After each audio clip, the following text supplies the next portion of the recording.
Na Prever FM, você começa o dia bem informado. Agora, 7h06, voltamos com o primeiro jornal ao vivo neste feriado de Sexta-feira Santa aqui na Prever FM. E é com satisfação que nós estamos recebendo a médica ginecologista e obstetra, doutora Juliana Paiva. Doutora Juliana, bom dia, satisfação em tê-la aqui. Bom dia, é um prazer estar aqui com vocês, obrigado pelo convite. Doutora Juliana, quando é que uma mulher, de repente uma menina, uma adolescente, deve procurar um profissional da ginecologia? Após a primeira menstruação, como é que funciona isso? Seria interessante que a gente conseguisse que essa paciente, como forma de prevenção, ela viesse desde da menarca, né, da primeira menstruação. É super importante também lembrar os pais que vão levar essas meninas, essas crianças, nesse primeiro momento no ginecologista, que seja uma pessoa que tenha essa abertura para conversar com essa paciente, que essa paciente ela queira ir nessa consulta, né, não levar essa menina obrigada na consulta, né, a princípio, porque a gente também não quer traumatizar essa criança, a gente quer que isso seja uma coisa natural para que ela vá. Que os pais entendam as principais necessidades de levar essa menina, que às vezes ela não quer, mas realmente ela tem uma cólica incapacitante, ela precisa de algum tipo de orientação, ela começou a ter um relacionamento amoroso, então é super importante que ela entenda, mas a princípio, a primeira menstruação. Porque a gente tem muita coisa para orientar essa menina, né? Desde a parte de higiene, de cuidados pessoais, a orientação antes dela iniciar essas relações sexuais. Então, o primeiro contato seria interessante a partir do momento que ela fica menstruada realmente. De repente, o grupo de amigas, né?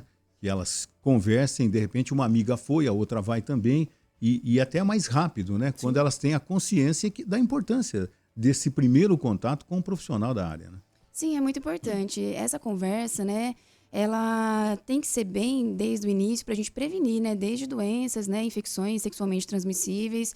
E uma coisa interessante que até acabou de tocar é que às vezes a gente não vai no ginecologista, mas a gente pergunta aquele remedinho para amiga, né? A gente pergunta qual é o anticoncepcional que a amiguinha usa. E na ginecologia, principalmente, é muito importante que a gente conheça o paciente, né? Cada paciente é uma paciente, cada adolescente é uma adolescente. Cada história é diferente, né? Então, essa abordagem vai ser diferente para cada pessoa. Então, é super importante que a gente não vá, principalmente para essas pacientes nessa idade, a parte de rede social, TikTok, Instagram. A gente tem muita coisa boa se a gente souber pesquisar, mas a gente também tem muita coisa ruim, né? Muitos influenciadores que, às vezes, não são da área ou são da área, e que acaba deixando essa paciente confortável num problema que ela poderia resolver, né? Ou que ela usa aquela pomadinha, aquele remedinho que a amiga usou e acaba prejudicando a sua saúde agora e até para sempre. Falando dessa parte, que era justamente a minha dúvida inicial, né? Digamos, as meninas, as mais jovens, né? Quando vão a ginecologista a primeira vez, justamente pelo que você falou da velocidade da informação, acesso à informação que a gente tem, e às vezes é informação errada, né? Uhum. Elas chegam lá com mais dúvidas ou mais certezas? Olha, isso é uma coisa muito complicada nos dias de hoje, né? Porque é isso mesmo, elas chegam com algumas certezas, né? E às vezes muito baseada em alguns mitos. E às vezes é muito difícil a gente conseguir tirar isso da cabeça dessas pacientes, né? Uhum. Porque elas chegam, por exemplo, eu quero tal anticoncepcional. Aí eu falo, nossa, nesse momento não seria o ideal para você. Não, mas a minha amiga usa, minha mãe usa, minha tia usa, por que para mim não, né? Uhum. Então essa certeza ela pode dificultar. Mas por isso que é importante uma conversa com calma, que essa paciente entenda, que o médico entenda quais são as necessidades que essa paciente tem, quais são as informações que essa paciente tem, qual é a realidade que essa paciente vive, né? Que também não adianta nada uma adolescente que às vezes geralmente não tem, por exemplo, uma renda, que eu passe um anticoncepcional que custa R$100, né? Então é super importante que a gente entenda, né, essa parte de individualidade dessa paciente. Mas a gente tem que tomar cuidado com algumas certezas que a gente traz da internet, porque algumas vezes elas não são boas, né, para cada um. Não são realmente a verdade. Não né? são a verdade, realmente. E quando é que, de repente, uma vez por ano, deve-se ter uma consulta de rotina, né? Para se verificar, fazer os exames? E se uma vez por ano seria o ideal? E quais são os exames que normalmente nessa consulta anual devem ser feitos?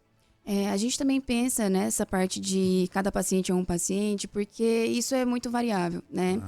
Não existe uma tabela que eu fale assim, para paciente de tanto em quantos anos eu preciso de tal exame.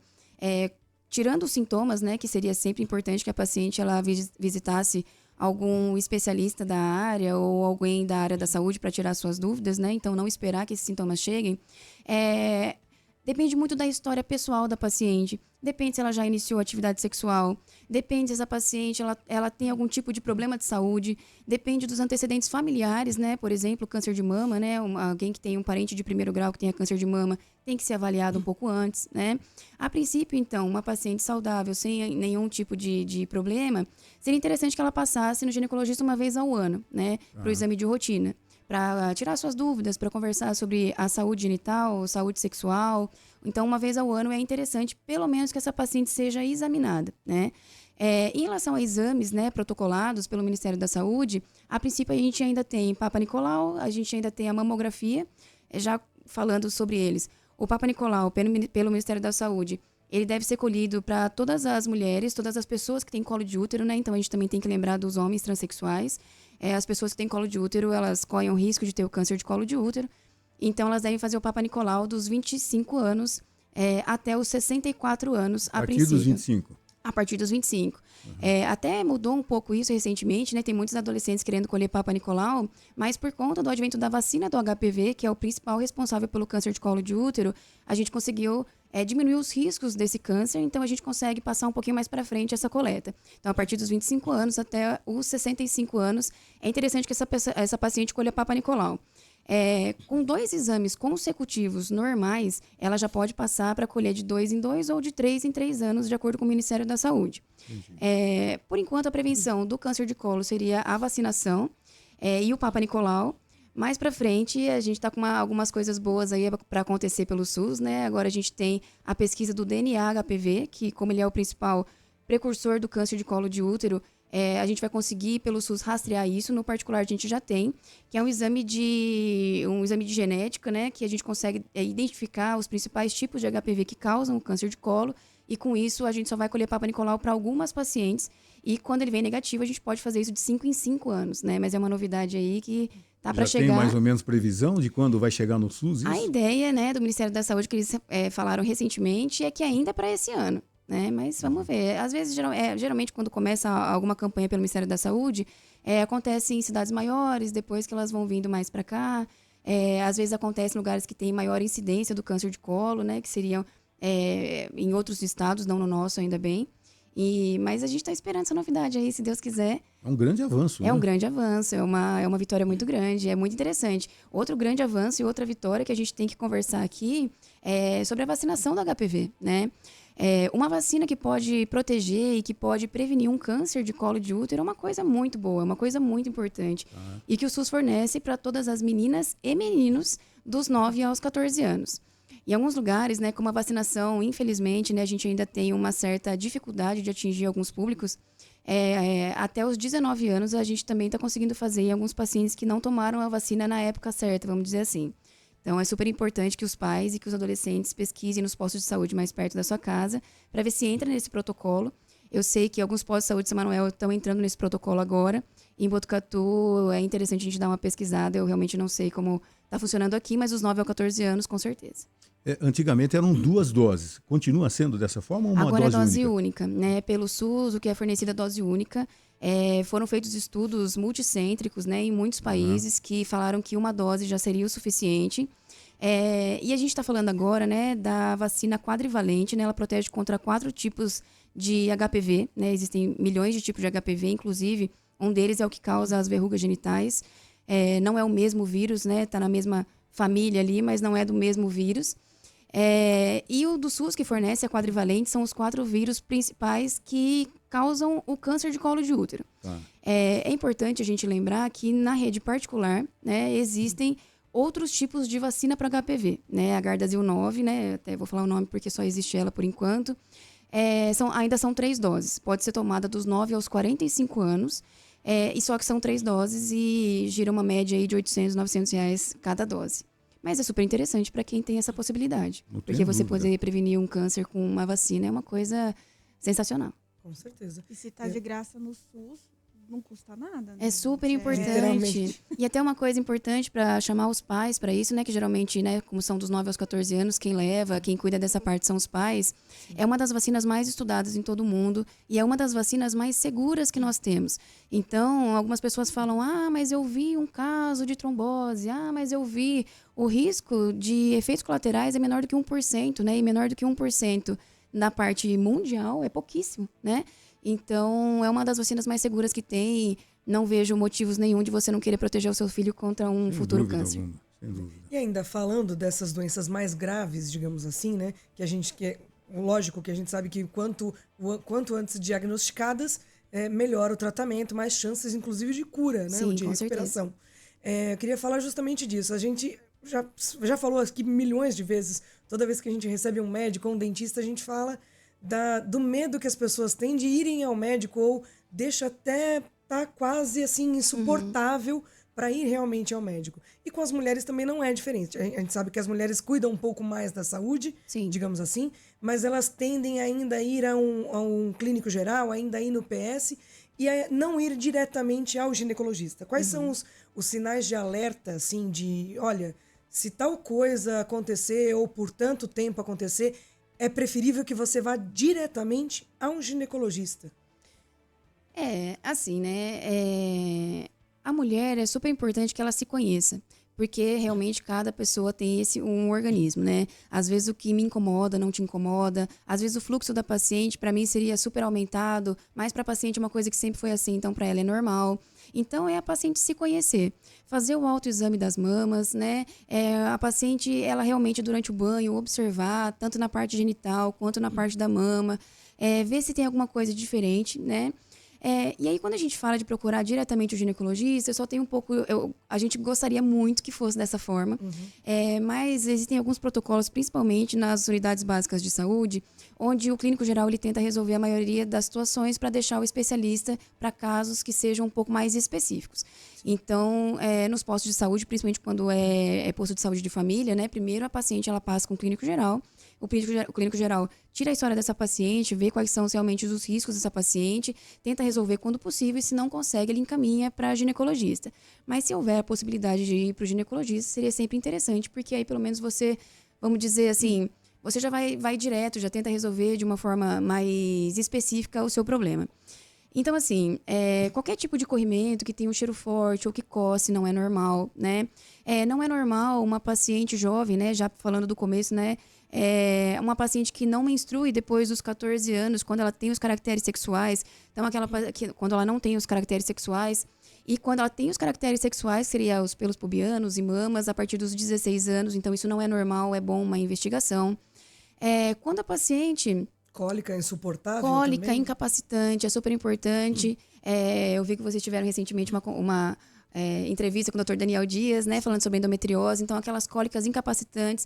Eu mesmo, até pouquíssimo tempo atrás, né, a gente achava que cólica era normal, né, que faltar da escola era normal por conta de cólica, faltar do trabalho era normal, ir no pronto-socorro tomar a injeção era normal. Então, assim, uma cólica que realmente tira, né, prejudica o seu dia a dia, tem que ir. Dores nas relações sexuais, né, independente se eles são de penetração ou se eles são de profundidade. No autoexame, né, lembrando que o autoexame ele nunca entra no lugar do rastreamento da mamografia, por exemplo. Mas uma paciente que se conhece, está fazendo o autoexame das mamas, ela já nota um nódulo. É sempre interessante, importante a gente dar uma investigada. Então, acho que se conhecer é o pontapé inicial. E qualquer coisa que tiver alterado, é sempre bom uma avaliação, nunca jogar no Google, porque, né, a gente sabe que as respostas não são das melhores e, geralmente, né, não é nada. Mas procurar antes de virar alguma coisa mais importante. Só complementando a informação aqui da vacinação da HPV, a gente recebeu a mensagem do Rogério aqui, que trabalha em sala de vacinação aqui na cidade. Oba. E ele falou que o protocolo é esse mesmo, né? Dos 9 aos 19 anos, Opa. com uma dose única. Perfeito, é isso aí.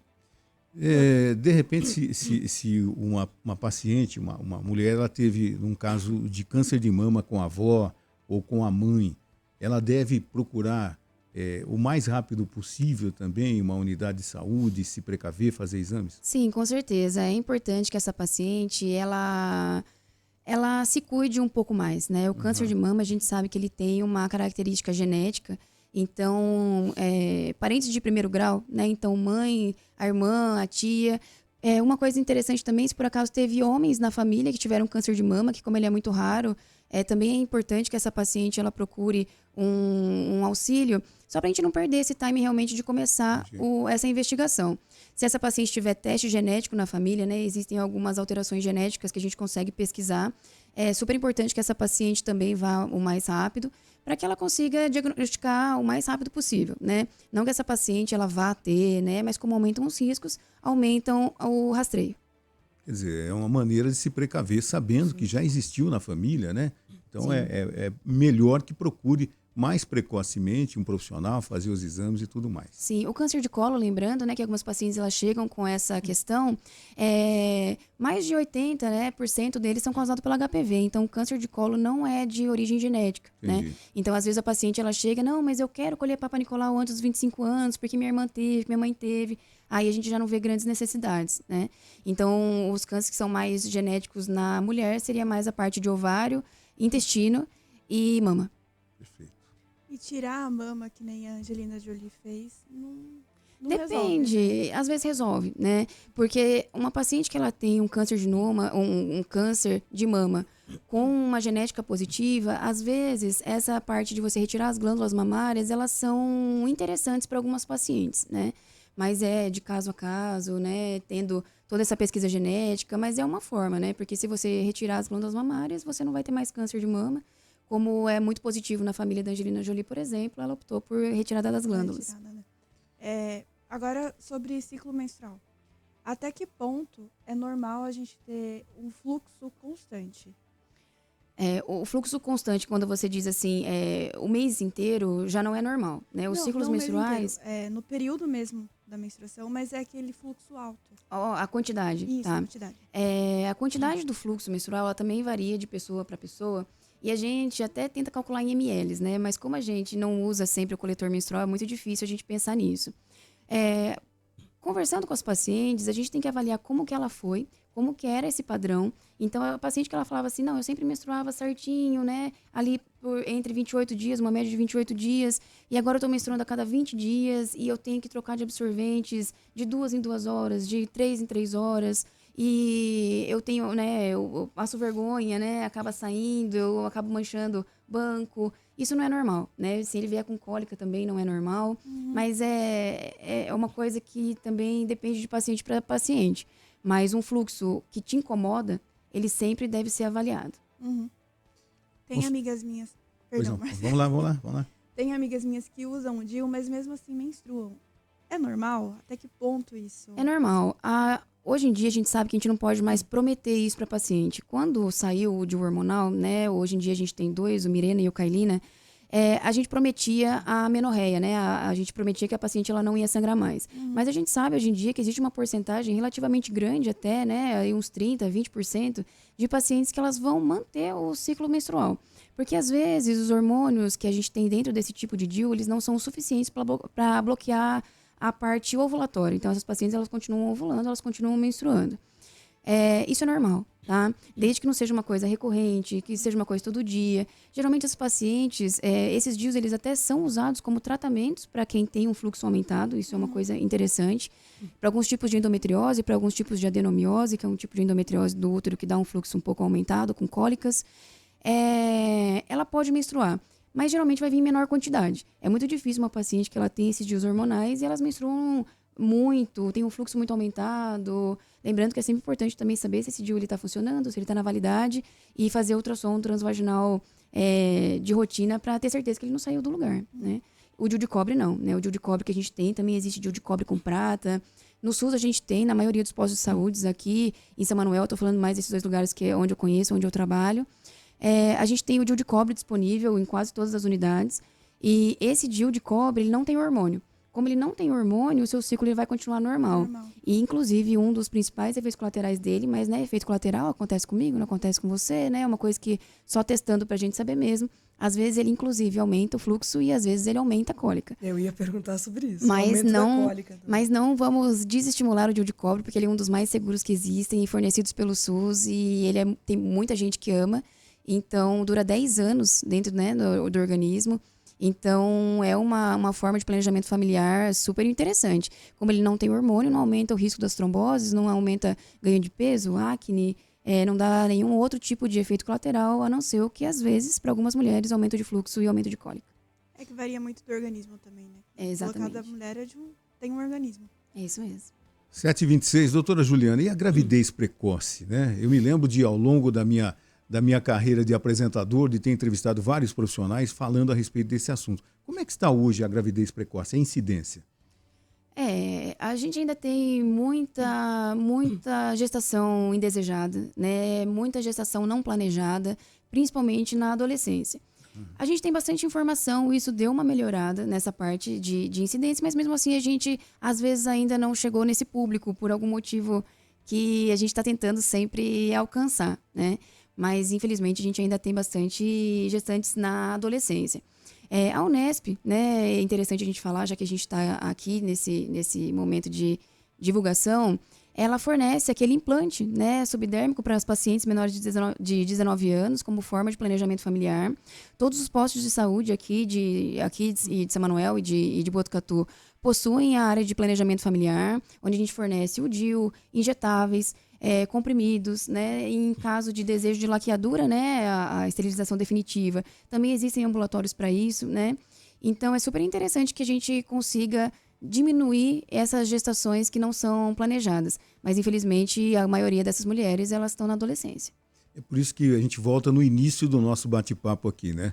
Quando da primeira consulta, né, que realmente se abra com o profissional, converse realmente e tire todas as dúvidas, inclusive de uma possível gravidez indesejada, precoce e tudo mais. Né? Mais importante ainda, do que a doutora falou ainda, que a pessoa que vai acompanhar essa adolescente, que seja uma pessoa que ela tenha, digamos, pelo menos alguma intimidade, alguma liberdade para conversar, porque às vezes vai a mãe brava também, e a adolescente fica insegura de falar, de tirar dúvida e tudo mais, né? Sim, lembrando que a paciente adolescente que gostaria de ser atendida por um profissional de saúde, a partir dos 12 anos, né, em alguns lugares fala a partir dos 14 anos, ela não precisa de acompanhante para conseguir essa consulta, né?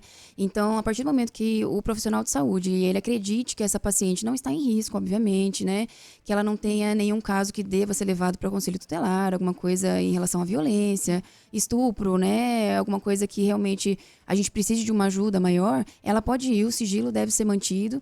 E a gente não pode perder a oportunidade de conseguir resgatar essa paciente antes que alguma coisa que ela não queira aconteça. Então, se a paciente se sentir mais confortável em ir sozinha, não é um problema. E em relação aos familiares, algum amigo, alguém que possa ir com ela, realmente você tem toda a razão. Não adianta nada ir uma mãe brava, não adianta nada ir um pai rígido conversar sobre anticoncepcional, que a menina dificilmente vai falar que começou a ter relação sexual, né? Então, é super importante um ambiente de acolhimento, um ambiente de tranquilidade, onde essa menina consiga tirar todas as suas dúvidas da melhor forma possível e saia dali com um profissional que realmente seja amigo, que saiba conversar com ela, que tenha que ganhe essa confiança da paciente para que ela procure ele antes de ter algum tipo de problema ou até antes de ter o início da vida sexual. Doutora Juliana, e quando a criança, né, a menina, menstrua antes do esperado? Com 9 anos, existem casos de menina menstruando com 9 anos. O que acontece?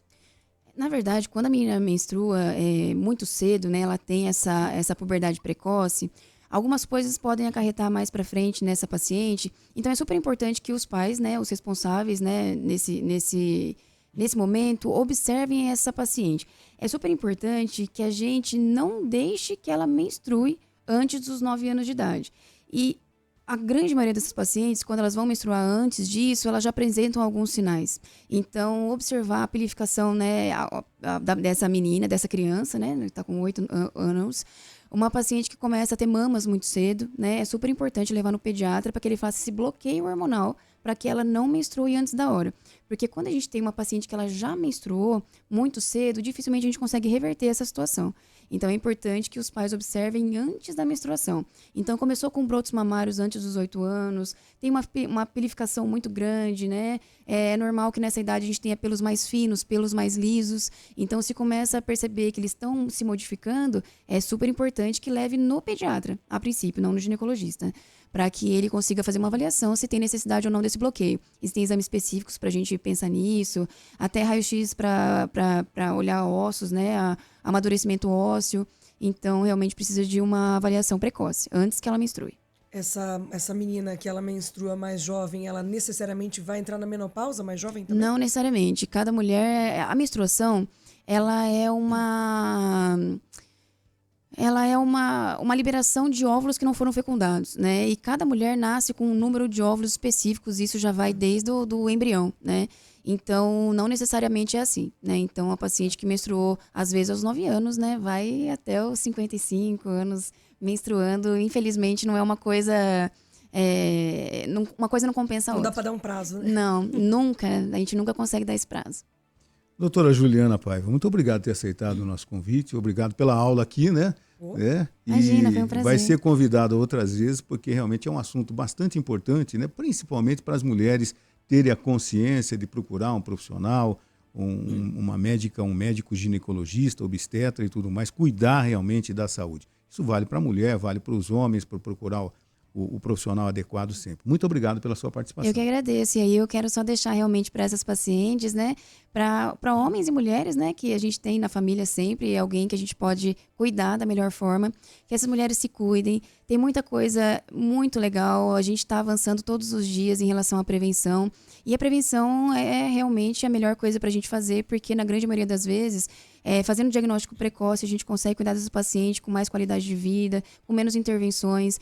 Então, procure o seu médico, converse, conte a sua história, a história da sua família, para que a gente consiga agir antes que algo aconteça. Então, todas as convidadas, todos os postos de saúde estão abertos aí para receber vocês. Então, é super importante que vocês se cuidem. E é isso. Muito obrigada pelo convite. Muito obrigado, bom dia. Você ouviu Primeiro Jornal Previr FM.